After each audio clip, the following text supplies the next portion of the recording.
Hello, I'm Victor Yalom, and I'm here today with Anastasia Piatakina-Gire. She's a psychotherapist practicing in France, working both with clients in person and has been working online for many years. And we're going to learn something today from her about working online, which is becoming necessary and critical during this COVID-19 crisis. So welcome. Thank you, Victor. Thank you for having me. You've been a contributing writer to psychotherapy.net for several years, and I know you've done research on working online, doing online therapy. So I thought it was a perfect opportunity to kind of grab some of your expertise and share it with colleagues around the world. So obviously, with this pandemic, a lot of therapists are quickly scrambling to learn how to work online through video conferencing, broadly under the category of telehealth, but generally through some video platform. And some people have experience doing this, others don't. So let's first talk about transitioning. Say you're a typical therapist working in person. What are some things to know in making the transition to working remotely? Yes, and transition is a really good word, I think. I'm glad that that's the one you've picked up, because it is a transition. And I've been there a few years ago when I had to try my first online session. And I know that this is, especially when we feel like we're a little, reluctant because we have to do this. It's not really out of choice, but because of the current circumstances, we have to kind of venture into this new space. There's a lot of anxiety. So transition does mean anxiety, and actually the client might feel some anxiety about being online, especially if it's the first time for them, if they're used to seeing you in person, to be in the same room. So it's a big change, and I think it's what I guess always pays off. It's to start with talking about it. We can always invite the client to share how he feels about being online, about this different setup, suddenly being in front of his computer in his own home and seeing you on his screen. And sometimes it can be a very small screen, because some clients will use their phones, and that can surprise suddenly to imagine that you're very tiny on their screen. So all these things can be talked about openly in that very first online session. Right. So fortunately, that's something we're good at, is talking with the client about, what's called the here and now, about the relationship. We know that that's important. We know that it's important. The relationship's important. Some therapists may have more experience really talking about how's it going together? How's our work going? And this is a perfect opportunity to use that, from what I hear you saying. Talking to the client, how does it feel to you working online with me? How does that feel different than before? And another thing which I wanted to pick up on is you're saying anxiety about making the transition, but that's superimposed on the massive anxiety we're all feeling about this crisis. Yeah, absolutely. And, also the anxiety about the technology. Yes. We can feel very anxious about being cut off, to lose the client in maybe a very important moment of the conversation. So that adds a layer. And, the technology is a very versatile thing. It's actually very adaptable. And even if we lose the client because the connection is bad, it's overloaded, it's okay. And it's important to actually experience that rupture at some point, to be able to reconnect again, and see that it's okay, we can cope with that, and that coping together is really an important part of therapy, right? It's a together endeavor. So technology sometimes offers really interesting, unexpected, openings to talk about things that we would be talking usually. All right. Like the relationship, checking in with the client about how he feels. Okay, there's so much of what you're saying. One I hear is we want to check in with the client about how they're doing and how they're feeling about the transition, but we also need to pay attention to how we are feeling, because we may be feeling anxious And if we're making that transition for the first time to working online, inevitably we will be feeling some anxiety about that transition. To pay attention to that, and maybe, if appropriate, to share that with the client. They will pick up on it, of course. That would be good modeling to say, hey, this is new for me. And there are glitches. In fact, you and I just had a couple glitches signing on today. And there may be, if everyone is jumping on the internet now, there may be some bandwidth problems. Sometimes the internet is not as good. One thing you can do is you can always switch to audio only if you're not getting a video connection. That's something I have to do sometimes. Absolutely, and it's really good I think it's really good practice and very reassuring for the client to discuss that beforehand, to literally to not wait until something happens with the connection, but agree that if something happens, we can always switch to even WhatsApp. Why not? We have to be very creative. It's that time when we have to use anything that works, really, any technology that can do the job. Okay.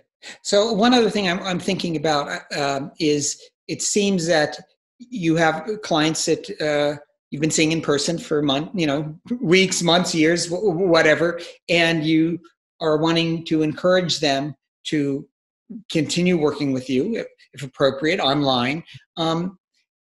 I think it's probably important how you communicate that to them, so that you encourage them to do it, at least give it a try, because we need to continue working, and if we suggest that in a way that shows our discomfort, that may discourage the client to continue working.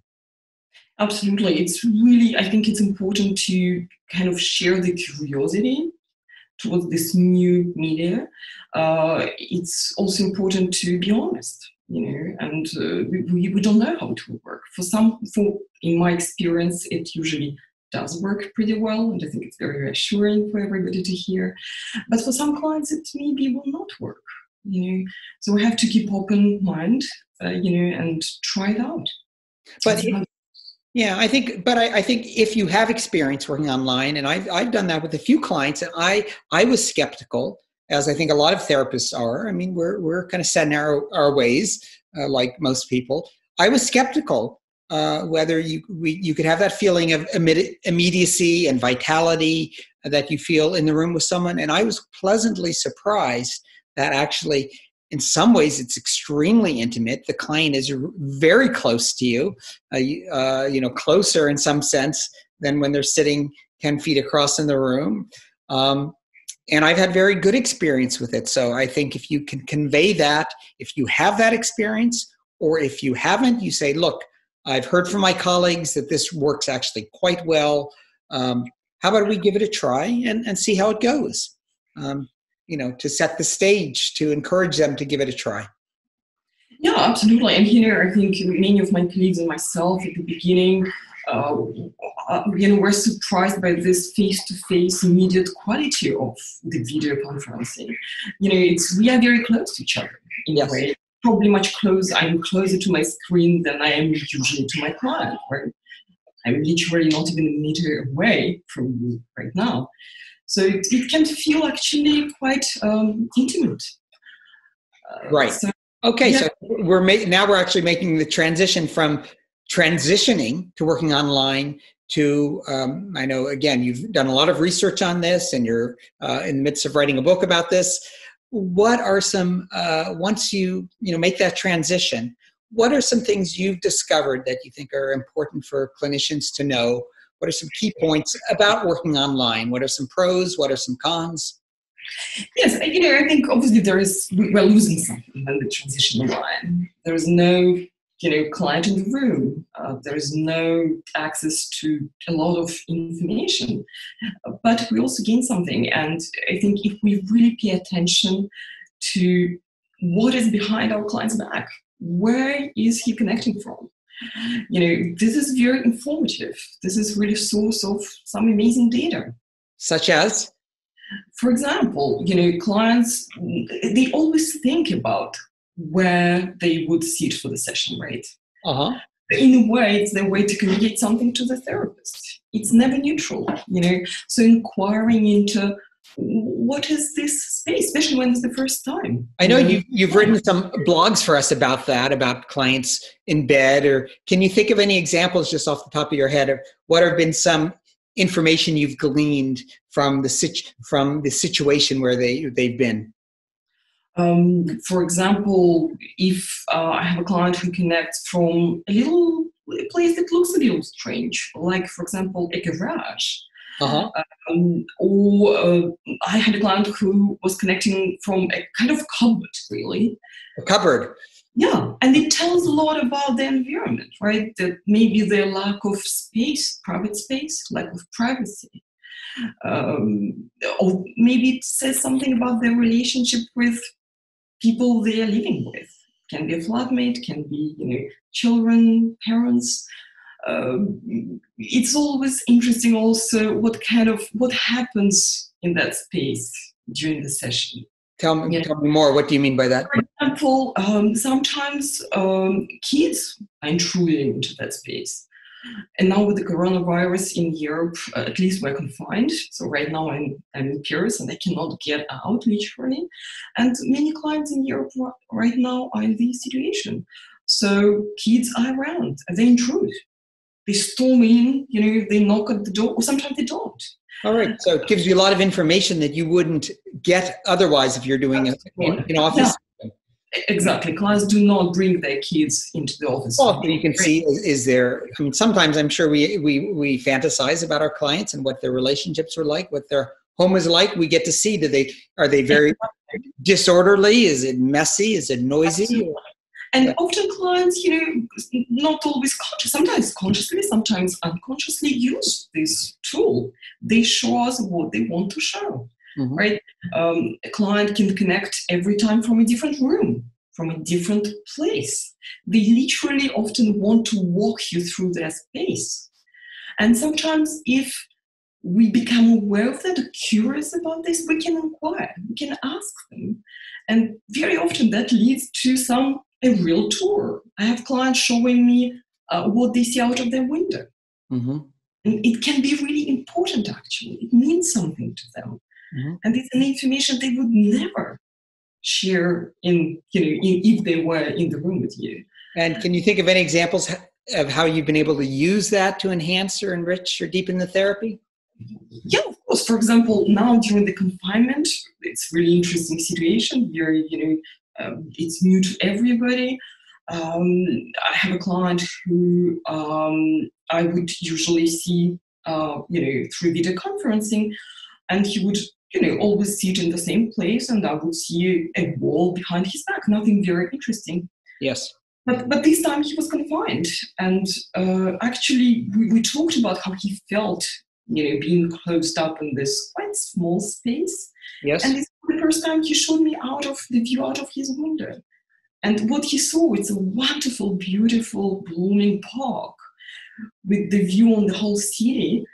And actually, it meant a lot to him to share that. It really meant a lot for his relationship with this country because he's a foreigner living here. So, it had a real sense. It opened a door to a whole new topic for us. Yeah. Well, I think what you're saying, we want to know about our clients, and it gives us a new window to them, just like maybe other technology, having a smartphone and photos. Clients are much more likely now to show us photos of their life than they would have 10 years ago. They wouldn't maybe make the effort to bring in paper photos, but now it's so easy to do. Yeah, if a client's an artist or a musician, if they show you some part of their life, that can be very meaningful in helping you understand the fullness of their being. And you're saying, seeing their space, seeing their view.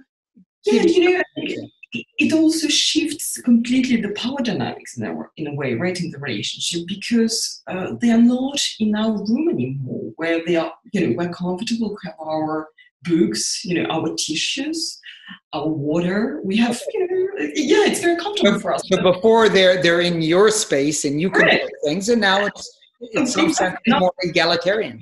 Absolutely, it's completely more equal, and it also gives them certainly more power. They also have to be more self-reliant in a way because they have to provide their own tissues, right, and the water, and that can feel very strange for a therapist who's so used to, be a provider of those things. Yeah. And control. So, sometimes there is a way of mitigating this. In those initial sessions online, we can recreate rituals in this new way. For example, sharing a cup of tea, with a client becomes often a very important ritual. Yeah. The ones whom I would be having tea with others, it would be coffee. And we know, depending on the time of the day. So it's a shared ritual that I think replaces in a way what we used to have. All right. Well, these are some wonderful ideas in terms of how to transition and how to make use of the new online space. And I would hope that, well, of course, we all hope that this pandemic, comes to an end as soon as possible. But I'm imagining that just like people that are forced to now telecommute, work remotely, they may think they may be less likely to go back to work at least 5 days a week in the office because companies are seeing that this can work. And I imagine some therapists, after this is over, are going to continue to see some clients online. And even if they much prefer to see clients in person, this will give them some flexibility when their clients are traveling, or if they're traveling or a client is sick, that they may now have a new tool in their toolbox, so to speak, to offer online services in addition to the traditional in-the-room therapy. So I want to thank you so much for sharing your thoughts and expertise to us. And, this technology has allowed you and I, you in Paris, me in Northern California, to have such a nice conversation. So, and I know you work with clients all over the world. And in case people are wondering about your accent, I know you're originally from Russia and working in Paris and work in several languages as well. What languages do you work in? I work in English, French, Italian, and Russian. Wow, that's impressive. Good. Thank you. Thank you for having me. It was really nice to have a chat.